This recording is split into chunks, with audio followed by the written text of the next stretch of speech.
যখন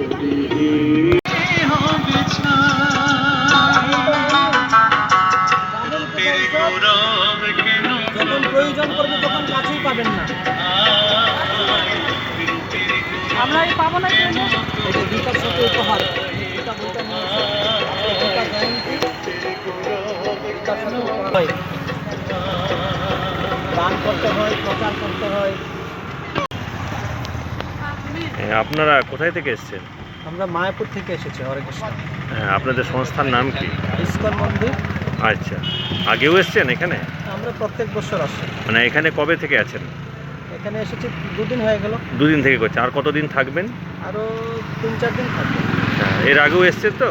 প্রায় আমরা এখানে 20 বছর ধরে, আমি তো আসছি 20 বছর ধরে। হ্যাঁ, আমার আগেও আরও ভক্তরা। আপনি যে উদ্দেশ্য নিয়ে এসছেন সেটা কিভাবে হচ্ছে? আচ্ছা, আমরা এখানে এসেছি মূলত এই ভগবত গীতা হ্যাঁ, সারা পৃথিবীর মানুষকে বোঝানোর জন্য। ইসকন থেকে এই গীতাটা বিভিন্ন ভাষায়, বাংলা, হিন্দি, ইংলিশ, 103টা ভাষায় এই গীতার ভাষ্য আজকে সারা বিশ্বে প্রচার হচ্ছে। আমরাও এখানে এসেছি এখানকার মানুষ যেন এই গীতার জ্ঞানটা গ্রহণ করেন। আর আজকে বিশেষ দিন, আজকের দিনে মুখ্যদা একাদশী তিথি ভগবান কৃষ্ণ এই গীতার জ্ঞান প্রদান করেছিলেন।